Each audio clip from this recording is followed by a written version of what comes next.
Welcome into the Hauger History Podcast, episode 80. Today we're talking about medieval Europe and the lead up to the Ottoman Empire and the conflicts between two hands in space and time. Kind of looks like the Atari game Asteroids. Anyway, I'm here with Felicity. Say hello. Hi. And we're reviewing for a test in 7th grade social studies. If you like standards, I could put those on the screen right now. Isn't that cool? All right, so maybe the standards went, or maybe I never edited it and they never got in. But anyway, a poster just fell and we're ready to begin. So we're going to discuss some question reviews to make sure that you're ready for a possible chapter test and in your classroom that you understand what's going on in medieval Europe. So the first thing we want to explore is some key relationships and terms, and something that's really critical to this unit is the relationship with the Catholic Church, which was the church of the time, and the European empires and feudalism that was going on. So, Felicity, what do you recall of, what's the importance of the church at this time in history? They had power. I'll re-ask the question. Okay. The difference... Wait, was it the difference? Can I just answer? Sorry. Money. I also have another student here, Sarah. She's going to answer this question for us. What was the relationship between the Catholic Church and the people of Europe at that time? The relationship between the Catholic Church and the people of Europe were that many of them worshiped God and went to church, and it also had a big effect on their lives because the Catholic Church had a big role in government. There you go. And you mentioned before we started recording that they had a lot of power and influence as well. Smartest arm in the business right there. That's good. Her arm got on camera. You know, if it's arm-to-arm intelligence, you're just not going to be able to compare those two. It's my hand. Thank you. So definitely, when we're considering Europe, the Catholic Church were the ones, if anyone was going to teach you how to read and write.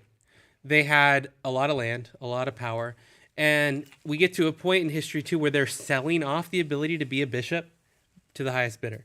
So it's power, it's control, and you're the only ones that could interpret what the Bible and what faith and what the afterlife would mean, because you were the only ones that could read. So there was very little chance that anyone was going to challenge you politically. Great answers, both of you. And what was happening in areas like Spain with the Reconquista and the Inquisition? Remember what we talked about in class? What was life like if you weren't Christian at the time? Who wants to answer? Me. Go ahead, come on up.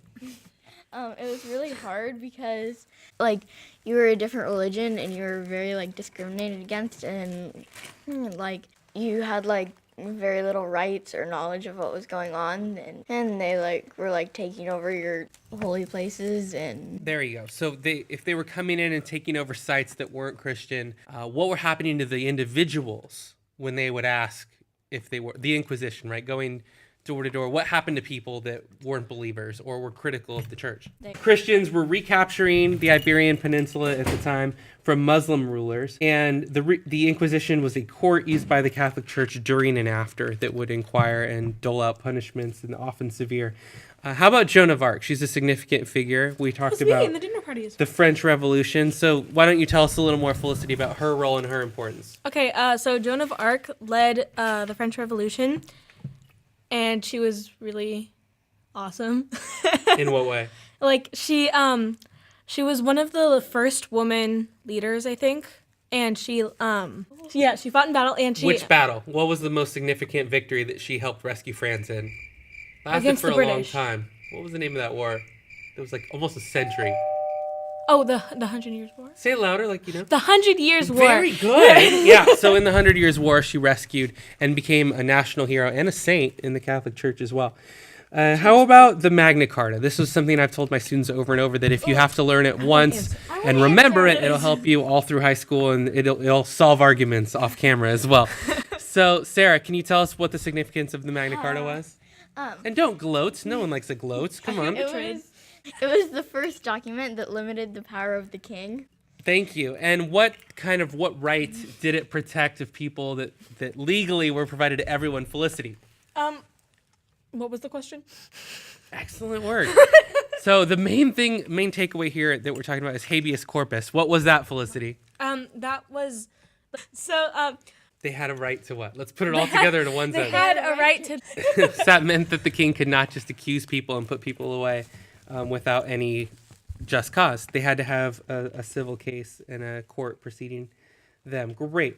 So that covers a lot of the chapter setting up medieval Europe. The church was certainly a big part of this, and also a big part of this kind of the unit were the Crusades. Yeah. So Sarah, can you kind of tell us basically what brought on the Crusades, or what was the first crusade, the reason that people went off to battle? What were the Christians trying to get back? The main objective was what? They were trying. During the first crusade, the Christians were trying to win back land, like the Holy Lands, like Jerusalem and Antioch. Right, because before that time, they weren't allowed to even visit. So these holy sites, these places of importance, they were off limits to Christians. And that was unacceptable to the powerful church.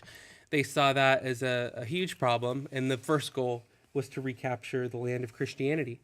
How were the Jews affected by the Crusades, Bridget?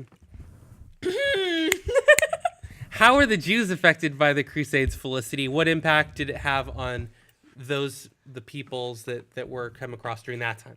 They were treated horribly and discriminated against because it was for like the Christians to gain power and win and stuff, but the Jews were like tortured probably and hurt and stuff. There was a lot of intolerance and injustice that was permitted, and it caused a further diaspora of the people and spreading across different areas of the world. How about the bubonic plague? Because at the time of all this fighting, Apple armpits. there is an unfortunate hashtag in our classroom that's affected our whiteboard, hashtag Apple armpits. And I do try to hold like somewhat high standards of academics in my class, but sometimes this was definitely my fault. It was definitely my doing. I wish I could blame it on somebody. But Sarah, what was happening with the bubonic plague, and why was this so impactful on Europe at the time? Well, it was kind of like good and bad at the same time because... Oh, how was it good? Tell us about it. It was good because they realized that they had some problems with how they treated like disease and how their buildings were built, so they weren't like sanitary. Tell me more about the buildings. What was unsanitary? What was the problems with the way they were constructed before?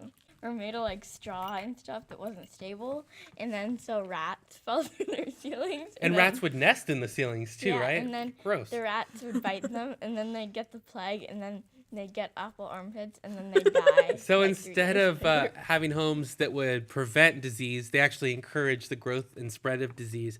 So it was a little bit of a wake-up call is what you're saying. People became more aware of medical things that they should and shouldn't do, and it propelled people to research and write more about it. So there's some pluses. What else? I have another plus that like there were less people working, so the people that were working in like places where the plague was highly common would fight more for rights and higher pay. It also meant higher pay because people wouldn't choose to work in the cities where these diseases were prominent. So people began to have more choice about what work they did, who would work where, and they could demand higher wages. Why else could they demand higher wages? Because everyone else was dying and dead. So there's less workers to choose from, which means your value just went up exponentially. So you kind of mentioned that it was a good thing. It's never a good thing when millions of people die, but it had some outcomes that were positive for the people that did survive. And it also decimated huge amounts of cities and populations, which was a burden and a trouble for the people involved. Hey, the last thing that we'll talk about today is economics. So what do you think happens with a parliament that's formed and now you have representative government in a certain way and limits on the king? How's that going to change life for the everyday people, Felicity, if you can now have rights and representation? It's probably going to change because they'll feel like they have like more choices to make and like they can be more of themselves, but they kind of can't because people still discriminated. And we're still talking about a group of people that's still ruled by nobility and wealth and riches. But what will it mean for the gap between rich and poor? Do you think it might start to shrink in some circumstances? Does anyone have a thought? I don't really think so because even when the king was in power and there was no parliament, these people were still rich and like pretty much supporting the king until the king did something. So they didn't like. Sarah is smart. She's thinking that just because one thing has gone the way of the people, that it doesn't mean that a whole sweeping landscape of change will happen. And of course, you're smart too, Felicity. Just because one person is smart doesn't make you any less smart. We'll explore that in a future episode and maybe some counseling and therapy. But this is wonderful. This has been a great episode 80 of the Hauger History Podcast. We want to thank podbean.com for the bandwidth. I want to thank Shure Microphones for donating our microphone we're using today. Also Samson for supplying headphones and equipment to our classroom. And thank Podbean for the bandwidth, as I think I already did. So we'll see you in the next episode where we explore more about the Renaissance and thinkers that influenced this way that we process and think today. For Felicity and Sarah, I'm Mr. Hauger, and we'll see you. Don't forget to subscribe, or scribe, as some people say, and we'll see you on the next episode. Thank you for listening, #AppleArmpits. and have a wonderful day.